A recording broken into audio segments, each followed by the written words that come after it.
दिनैनि एक मेआव जानाखि मिटिंजों लोगोसे जोंनि बर'नि बिफा थैनाय सान बे सानजों लोब्बा लाखिनानै दिनैनि बे मिटिं खालामनाया खोब ओंथि गोनां जादों। गोबां सुबुंफ्रानो बे मिटिंआव फैनाय सुबुंफ्रा दिनैहाय जोंनि हारिनि बिफा एबा बर'नि बिफा उपेन्द्र ब्रह्मखौ बयबो श्रद्धांजलि होफैदों, बयबो खुलुमफैदों आरो बिथांखौ बयबो मान बावफैदों। दिनै खोब बाख्नायथाव बर' हारिनि गेजेराव बेसेबांबा जुग नांबोनानै बर' हारिखौ दिनै बुहुमनि मादाव गेरेमसा हारि खालामनो बिथाङा जानाखि जुद्ध नांबोदों, बे जुद्ध नांबोनाय बै स्ट्रागोल लाबा जाहाथे सिर'जिबन आलो गोजोनै सान्थि थानो हायो बेखौ आङो सिगाङावनो आसा खालामबाय।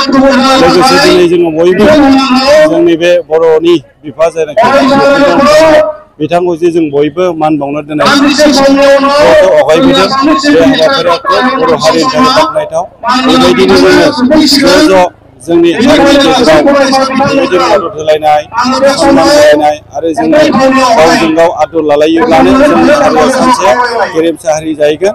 आरो जेरै जोंनि उपेन्द्र ब्रह्म जानाखि बिथांनि थांखिमोन बर' हारिखौ बुहुमाव गेरेमसा खालामनायजों लोगोसे जौगानाय आरो गासैबो बिथिङाव जोंखौ जौगासारनो हानाय बिथांनि सिमाङा जाफुंनायनि लामायाव दिनै फैबाय। खारन बिथांनि नाजानायावनो जोङो दिनै मोनथाम सुक्ति मोनबाय आसाम आरो सेन्ट्रेल गभर्नमेन्टजों। ओंखायनो बे मोनथाम सुक्तिनि गेजेराव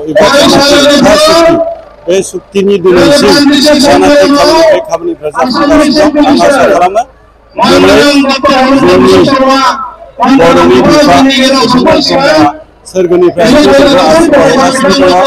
जोंखौ बिथाङा नाहरनानै बिथाङा गोजोन मोनगासिनो दङ। जोंनि हारिया दिनै बिथांनि आदर्शखौ मालाबाबो नागाराखै। बिथांनि आदर्शजों थांबाय थानानै दिनै जोङो हारिखौ बिथांनि जानाखि साननाय बायदि खालामनो हानाय लामायाव लाबोनो हानायनि थाखाय दिनै हयथ' जोंनि बिफा बिथांमोना जोंखौ बोर सारस्रिहरगासिनो दङ आरो अराय सम जोंखौ थाबाय थागोन, जोंखौ मदद खालामबाय थाहरगोन, आं बेखौ आसा खालामो। आरो जोंबो मालाबाबो बिथांनि आदर्शखौ बावनाय नङा। बिथांखौ जोङो बोसोराव खननै बिथांनि खनसे जन्मदिन 31 मार्च आरो दिनै बिथांनि रुंसारि दिन 1 मे, बे मोननै दिनखौ जोङो मालाबाबो बर' हारिया जोङो बावनाय नङा। आरो जोङो जेराव सारा बर' हारिया बिथांखौ जोंनि हारिनि बिफा होनना मानिना लाबाय, जोङो बेबायदिनो जाहाथे इयुन बोसोरफ्रावबो बा इयुनावबो जाहाथे बिथांखौ जों बेबायदि मानिनानै लालांबाय थानो हायो, बेखौनो आङो दिनैहाय गुसुङै जोंनि साफ्रोमबो बर' माहारिनिसिम खावलायनायजों लोगोसे आर'ज गाबनाय थाबाय।